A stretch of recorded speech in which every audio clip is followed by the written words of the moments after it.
Good morning, all of you. Let us start the class. Your friends can come and join. See, today what I'm going to discuss is law of demand. In order to discuss about that particular concept, first we should know the basic of demand, the term demand, what are the individual demand, what is market demand, and what are the factors influencing. So the last class, I'm just making one revision, and then I'm continuing the law of demand.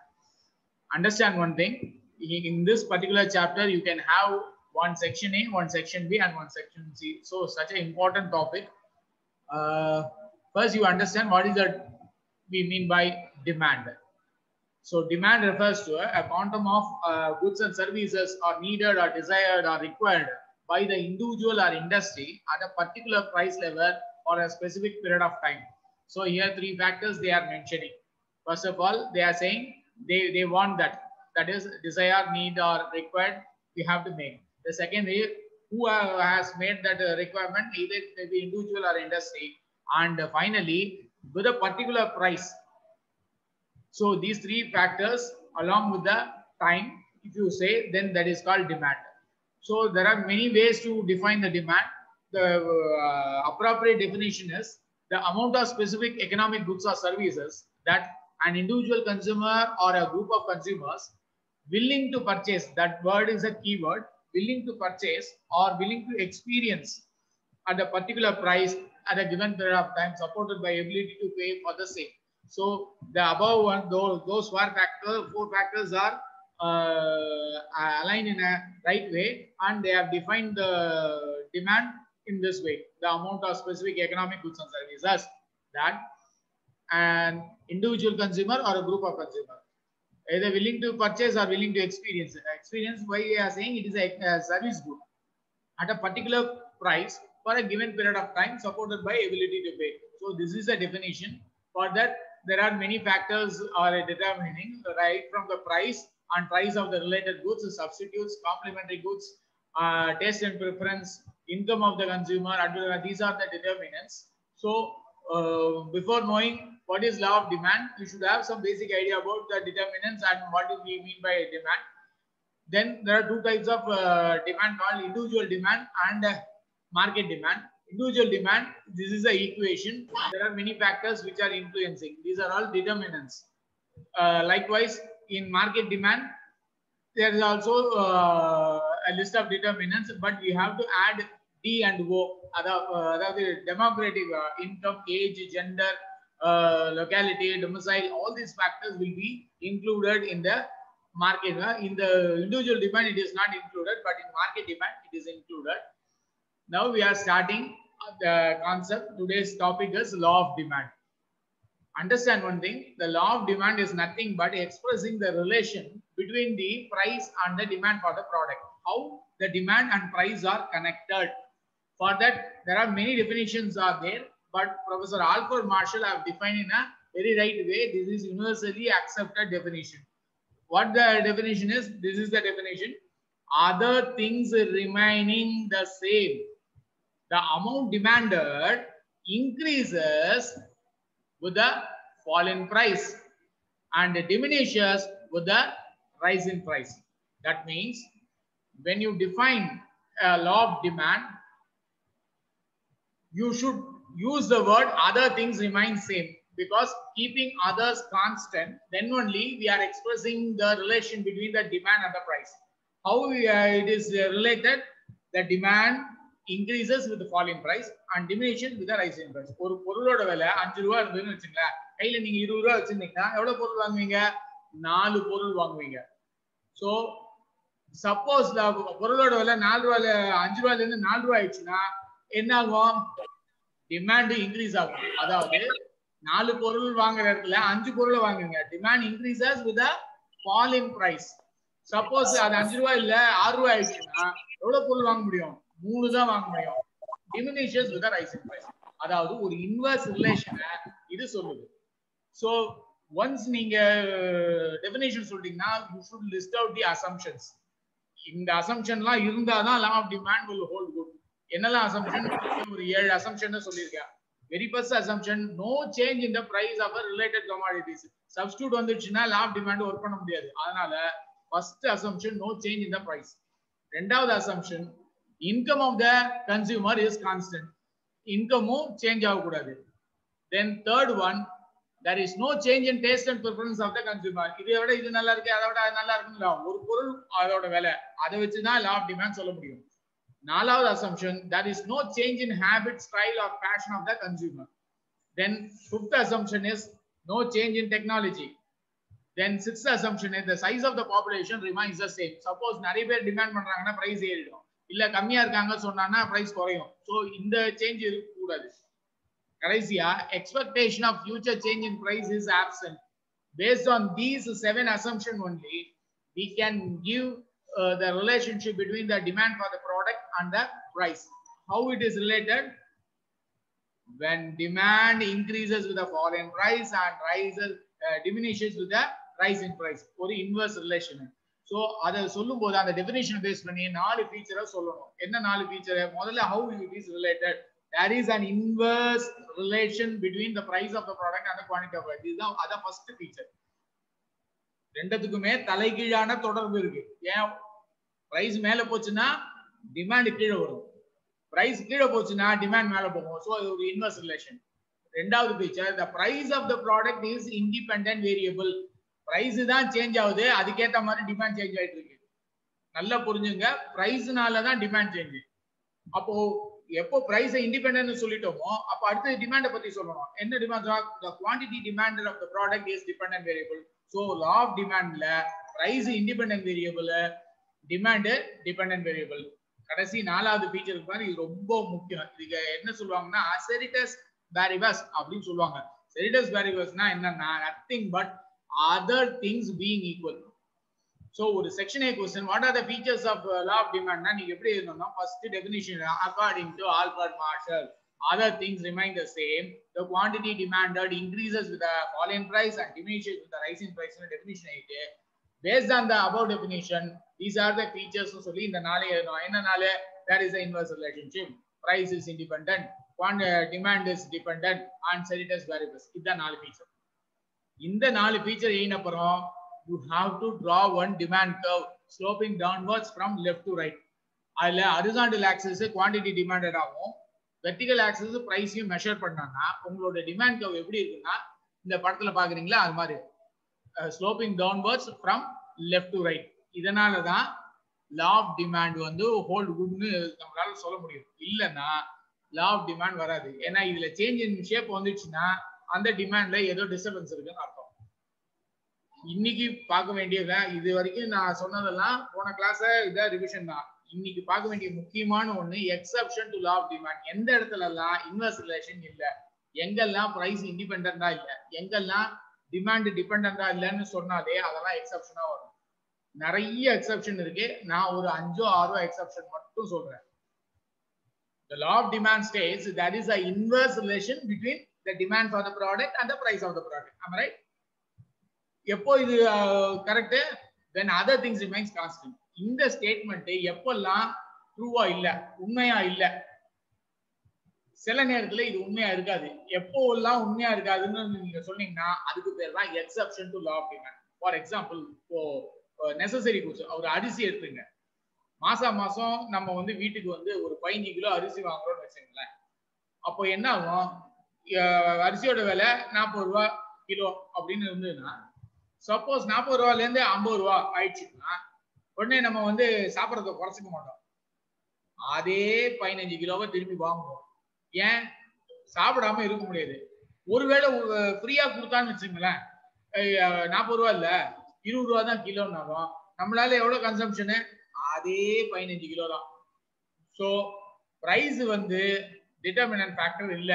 எதை பொறுத்த வரைக்கும் சாப்பிட்ற ஐட்டத்தை necessary goods எதா இருந்ததுன்னா அதுக்கு price வந்து criteria கிடையாது. irrespective of change in price, there will be a constant consumption. Then it is exception to law of demand because there is no inverse relationship between the price and the demand. இதுதான் very first exception to law of demand. அப்போ வெறும் necessary குட்ஸ்க்கு மட்டும் தான் exception இருக்கா கேட்டா, inferior குட்ஸ்க்கு exception இருக்கு. ஒரு தீப்பெட்டி சால்ட் இந்த மாதிரி எல்லாம் இன்டீரியர் குட்ஸ். இது இல்ல, இதுக்கு ரொம்ப இம்பார்ட்டன்ஸ் இருக்காது, ஆனா இது இல்லாம முடியாது. அந்த மாதிரி குட்ஸுக்கும் லா ஆஃப் டிமாண்ட் வராது. சப்போஸ் ஒரு மாசத்துக்கு 1 கிலோ உப்பு வேணும் உங்களுக்கு. சப்போஸ் உப்போட விலை 100 ரூபாய் ஆகிட்டான்னு வச்சுக்கலாம், இல்ல 200 ரூபாய் ஆயிடுச்சு, இனிமேல இருந்து நான் உப்பு சாப்பிட போறதெல்லாம் சொல்லுவீங்களா? மாட்டீங்க. ஏன்? உப்பு இல்லாம சாப்பிட முடியாது. அதனால 100 ரூபாய் இருந்தாலும் சரி 200 ரூபாய் இருந்தாலும் சரி அதை வாங்கிடுவீங்க. Price has no inverse relationship with the demand. Suppose உப்பு ஃப்ரீயா கொடுக்குறாங்கன்னா அது உப்பாளியா தின்ன முடியும்? அதே அந்த சிட்டிக்கே தான் வேணும், அதே 1 கிலோ தான் தேவைப்படும். So inverse relation between price and demand is absent in case of inferior goods. இது யார் கண்டுபிடிச்சான்னு கேட்டாங்கன்னா ஒரு எகனாமிஸ்ட், அவர் பேரு சார் ராபர்ட் கிஃபன். அவரு பேரை வச்சு இத பேர் கிவன் பாராடாக்ஸ் அப்படின்னு சொல்றாங்க. கிவன் பாராடாக்ஸ்னா என்னன்னா, in the law of demand there is a inverse relation between price and the demand, but in case of inferior goods there is no inverse relationship between these two. This was propounded by the Sir Robert Giffen. Therefore this concept is called Giffen paradox. Giffen paradox refers to exception to law of demand in case of inferior goods. இப்படி நேனினா 3 mark ஃபுல்லா கிடைச்சிரும். So necessary goods exception, inferior goods exception. அப்போ மிச்சம் இருக்குது என்ன? luxurious goods. இந்த luxurious goodsக்கும் பிரைஸ்க்கும் டிமாண்டுக்கு inverse relation இருக்கான்னு check பண்ணி பார்த்தா இருக்காது. ஏன்னா தங்கத்தோட விலை ஏறதான் அதுக்கு டிமாண்ட் ஜாஸ்தி ஆகுது. there is a direct relation between the price and the demand in case of luxurious goods. ஒரு precious metalோ இல்ல ஒரு symbol of statusஓ symbol of dignityஓ இதெல்லாம் இருக்கும்போது ரோல்ஸ் ராயோட கார் விலை ஏறும்போது அப்போதான் அதுக்கு டிமாண்ட் ஜாஸ்தி ஆகுது. ஒரு லக்ஸுரியஸ் குட்ஸோட விலை ஏற அதுக்கு டிமாண்டும் ஏறினே போகும். அப்போ இன்வெர்ஸ் ரிலேஷன் இல்ல அதுல. இதை யார் கண்டுபிடிச்சான்னா ப்ரொஃபசர் வெப்லன். அதனால இந்த கான்செப்ட் பேரு Veblen. What is Veblen effect அப்படி சொன்னா, Veblen effect refers to exception to law of demand as the luxurious goods are not holding good for law of demand as it has a direct relationship between price of the product and the demand for the product. This is called Veblen effect. ஒரு காஸ்ட்லியான பொருளோட விலை ஏறும்போது அதை எல்லாரும் prefer பண்றாங்க, விலை குறைஞ்சா அதுல எந்த சேஞ்சும் இல்லை. ஸோ நெசசரி குட்ஸும் எக்ஸப்ஷனு, இன்டீரியர் குட்ஸும் எக்ஸப்ஷனு, லக்ஸுரி குட்ஸும் எக்ஸப்ஷன். இப்போ 4வது எக்ஸப்ஷன் போறேன், அதுக்கு பேரு எமர்ஜென்சி. சப்போஸ் உங்க ஃப்ரெண்டுக்கு யாருக்கா அடிபட்டுச்சு, ஹாஸ்பிடலைஸ் பண்ணிருக்கான், அவனுக்கு ரத்தம் தேவைப்படுது. அப்படி இருக்கிற பட்சத்துல ஒரு யூனிட் ஆஃப் பிளட் எவ்வளவு இருக்குன்னா ஒரு 1000 ரூபாய் இல்ல 1500 ரூபாய் இருக்கும். ஆனா அந்த நேரத்துல அந்த டொனார் வந்து எனக்கு 5000 ரூபாய் கொடுன்னு கேட்கறான்னு வச்சுக்கோ, ஒரு ரேட் பிளட் குரூப். நீங்க என்ன பண்ணுங்க, 1000 ரூபாய் தான், நான் வந்து கொடுக்க மாட்டேன் அதுக்கு மேல என்ன சொல்வீங்க? உயிர் அதோட முக்கியம் இல்ல, 5000 ரூபாய் கொடுப்பீங்க. So under emergency or urgency, the relationship between the price and demand is not inverse. Irrespective of price, you will demand. You understand? Under emergency, if the donor demands more, there will be a consumption in order to save the life. So the law of demand will not hold good under the emergency or urgency situation. இது 4வது exception. அப்போ 5வது exception taste and preference. உங்களுக்கு ஏதாவது ஒரு பொருள் பிடிக்குன்னா அப்போ பிரைஸை பத்தி பாக்குறதே இல்லை. உங்களுக்கு பிடிக்கலன்னா எவ்வளவு விலை சொன்னாலும் சரி, இல்ல ஓசில கொடுத்தாலும் வாங்க மாட்டீங்க. ஸோ அந்த இடத்துல பிரைஸுக்கும் டிமாண்டுக்கும் சரியான இன்வெர்ஸ் ரிலேஷன் இருக்கிறது இல்லை. When the consumer particular about a particular consumption of the product out of its taste and preference, the law of demand cannot be applied. Understand that. Irrespective of change in price, that will be a same quantity of demand for preferred product. அதுக்கு அடுத்தது இன்னொரு exception இருக்கு, change in fashion. எப்படின்னு கேட்டா, fashion change வந்தாலே டிமாண்டுக்கும் பிரைஸுக்கும் inverse relation வராது. Suppose நீங்க ஒரு கடைக்கு போறீங்க, அங்க ஒரு டிஷர்ட் வாங்க விரும்புறீங்க, ஒரு டிஷர்ட் சூப்பரா இருக்கு, ஆனா அதுல ஒரு வேர்டிங் இருக்கு, ஏன்னா ஹாப்பி நியூ இயர் 2015 அப்படின்னு இருந்ததுன்னா வாங்குவீங்களா? இது 5 வருஷம் பழசு, இது வேணான்றீங்க. வேர்டிங்ஸ் என்ன டிசைன் பண்ணது வேணாம், அது புதுசுதான், போன மாசம் தான் அதை பண்ணிருக்காங்க. சப்போஸ் வேர்டிங் தப்பா இருந்தா பிகாஸ் ஆஃப் த ஃபேஷன், இது அவுட் ஆஃப் ஃபேஷன் சொல்லிட்டு அதை எடுக்க மாட்டீங்க. ஸோ மினிமம் ஒரு 5 எக்ஸெப்ஷன் எழுதுங்க. எழுதும் போது ஃபர்ஸ்ட் டிஃபென்ட் பாராடாக்ஸ் எழுதுங்க, இன்டீரியர் குட்ஸ் எக்ஸெப்ஷன், அடுத்தது வெப்லன் எஃபெக்ட் எழுதுங்க, அடுத்தது நெசசரி குட்ஸ். அதை தவிர இந்த 3ல ஏதா 2, ஒன்னு எமர்ஜென்சி ஆர் அர்ஜென்சி இல்ல டேஸ்ட் அண்ட் ப்ரிஃபரன்ஸ் 5 எக்ஸெப்ஷன் எழுதினீங்கன்னா செக்ஷன் பி கொஸ்டின் நல்லா வரும். அதை விட முக்கியமான கொஸ்டின் இந்த கொஸ்டின் கண்டிப்பா உங்க கொஸ்டின் பேப்பர்ல இருக்கும். ஆன்சர் எழுதிட்டு நீங்க கொஸ்டினை பார்க்கலாம். என்ன கொஸ்டின்னா why demand curve slopes downwards அப்படி ஒரு கேள்வி. இது வந்து யூஜி லெவல் இல்ல, பிஜி லெவல், எம்ஃபில் லெவல், ஏன் எங்க பிஹெச்டி லெவல்ல வந்தா கூட டிமாண்ட் பத்தி கேட்கனா இந்த கொஸ்டினை கேட்காம இருக்க முடியாது. ஏன் டவுன்வர்ட் ஸ்லோப்பிங்கா இருக்குன்னு ஒரு கொஸ்டின். இதுக்கு எல்லா புக்லயும் 3 reasons price effect, income effect, substitution effect. ஆனா உங்களோட சிலபஸ் டிமாண்ட் அனாலிசிஸ் இம்பார்ட்டன்ட் கொடுத்தனால மற்ற காரணத்தையும் எழுதியிருக்கேன். டோட்டலா 6 ரீசன் சொல்லியிருக்கேன். அதுல ஏதாவது ஒரு 3 எழுதினா போதும். why demand curve slopes downwards. Understand one thing, the price of the product is measured in the vertical axis and the quantity demand is measured in the horizontal axis. அப்படி வச்சிட்டு டிமாண்ட் கர்வ் வரைஞ்சு பாத்தீங்கன்னா அது it is sloping downwards from left to right. ஏன் இந்த negative ஸ்லோப்பிங்னா நிறைய reason சொல்லிருக்காங்க. முக்கியமா 3 எழுதிருங்க. எது? பிரைஸ் எஃபெக்ட்னால, ரெண்டாவது இன்கம் எஃபெக்ட்னால, மூணாவது சப்ஸ்டிடியூஷன் எஃபெக்ட்னால. சம்டைம் என்ன ஆகும், செக்ஷன் பி ல எழுதுற மாதிரி ஆயிடுச்சுன்னு வச்சுக்கலாம். இல்ல ஒரு டிமாண்ட் ஷெட்யூல் போட்டு டிமாண்ட் கவர் வை டிமாண்ட் கவர் சொல்லுங்க. அப்போ அடிஷனலா இந்த 3 ரீசனையும் எழுதுங்க. எந்த 3 reason? the law of diminishing marginal utility. ஏன்னா ஒரு பொருளை உபயோகப்படுத்திட்டே இருக்கும்போது அதோட யூட்டிலிட்டி வேல்யூ கூடும். முதல் காப்பிக்கு ஒரு சாட்டிஸ்பாக்சன், ரெண்டாவது காப்பிக்கு அதை விட கம்மியா தான் இருக்கும் சாட்டிஸ்பாக்சன், மூணாவது காப்பி கொடுக்கும்போது ரொம்ப கம்மியாகும், நாலாவது காப்பி கொடுத்தீங்கன்னா எஜெக்ட் பண்ணிடுவீங்க, வாந்தி எடுத்துருவீங்க. அப்ப என்ன இது எதனால வருதுன்னா டிமினிஷிங் மார்ஜின் யூட்டிலிட்டினால வருது. அதுக்கு அடுத்தது நியூ கஸ்டமர் ஃபார் த ப்ராடக்ட்னு வந்துட்டே இருக்கிறதுனால டிமாண்ட் கர்வ் டவுன்வர்ட் ஸ்லோப்பிங் போகுது. அதை தவிர multiple use of same product, இதெல்லாம் வந்து அடிஷனல் ரீசன். ஆனா நீங்க எழுத வேண்டியது 3 இல்ல 4 maximum. Price effect, income effect, substitution effect, law of diminishing marginal utility. இது 4 எழுதிங்கனாலே ஃபுல் மார்க் உங்களுக்கு கரெக்டா கிடைச்சிடும். சோ இன்னைக்கு நாம என்ன பார்த்தோம்? Law of demand. முதல்ல டெஃபினிஷன் தெரிஞ்சுங்க. ஆத்தர் நேம் வேணும். Professor Albert Marshall have defined the law of demand. அதுல முக்கியமா எழுத வேண்டியதுன்னா ஃபர்ஸ்ட் 4 வார்த்தை. other things remains constant, the demand increases with the fall in price and diminishes with the rise in price. அது சொல்லணும். அதுக்கு assumption 5 இருக்கு, அதை சொல்லிடுங்க. அதுக்கு அடுத்தது ஃபீச்சர் இருக்கு. ஃபீச்சர் என்ன?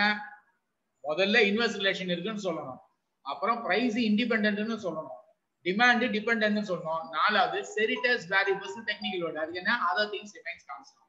இது சொல்லி முடிச்ச அப்புறம் எக்ஸெப்ஷன் சொல்லணும். எக்ஸெப்ஷன்ல முதல்ல இன்ஃபீரியர் குட்ஸ் எக்ஸெப்ஷன். அதான் சார் ராபர்ட் கிஃபன் சொன்னது, Giffen paradox. In case of inferior goods the law of demand will not hold good. Why? Because there is no inverse relationship. அதுக்கு எக்ஸாம்பிள் சால்ட். ரெண்டாவது luxurious goods, the price and the demand having a direct relation. in case of luxury precious metal, so sign of status, so இதெல்லாம் வந்து விலை ஜாஸ்தி ஆக போகுது, டிமாண்டும் ஜாஸ்தி ஆயிடும். கோல்டோட விலை ஏறுதுன்னா டிமாண்டும் ஏறுது. இதை கண்டுபிடிச்ச ஒரு பேரு வெப்லன். அந்த கான்செப்ட் பேர் என்ன? Veblen effect. மூணாவது நெசசரி குட்ஸ், நம்ம சாப்பிட்ற சாப்பாடு விலை கம்மியோ ஜாஸ்தியோ சாப்பிட்டு தான் ஆகணும். So there will be autonomous consumption. So அதுவும் exception to law of demand. நாலாவது எக்ஸெப்ஷன் என்ன? எமர்ஜென்சியோ இல்ல அர்ஜென்சி சுச்சுவேஷன்ல நம்ம பிரைஸுக்கும் டிமாண்டுக்கும் ரிலேஷன் என்ன, அதை வச்சு டிசைட் பண்ற இந்த கணக்கெல்லாம் வராது. ஒருத்தனை உயிரை சேவ் பண்ணா பிளட் வேணும்னு கேட்டா எவ்வளவு கொடுத்தாலும் கொடுத்துருவோம். அஞ்சாவது டேஸ்ட் அண்ட் ப்ரிஃபரன்ஸ். உங்களுக்கு ஏதாவது ஒரு பொருள் பிடிச்சது இல்ல உங்களுக்கு ஏதாவது ஒரு பொருள் பிடிக்கலன்னா அந்த இடத்துல பிரைஸ் டிமாண்டோட ரிலேஷன் பார்த்தீங்கன்னா கவலையா வர மாட்டோம். ஸோ அங்கேயும் லா ஆஃப் டிமாண்ட் வேலை பார்க்குறது. Last consumer ignorance. ஒரு பொருளை பத்தி கன்சியூமருக்கு தெரியலன்னா கண்டிப்பா அவன் பிரைஸை பத்தி அவனுக்கு எப்படி தெரியும்? So there is no inverse relationship between that. அதுக்கு அடுத்தது change in fashion. Happy new year 2016 இருந்தா அந்த டிஷர்ட்டை வாங்க மாட்டீங்க, ஏன்னா இது 2020. ரைட்? ஸோ இதெல்லாம் எக்ஸெப்ஷன். கடைசியா நீங்க கான்சென்ட் பண்ணது why demand curve slope downwards. ஒரு டயக்ராம் போடுங்க. என்ன?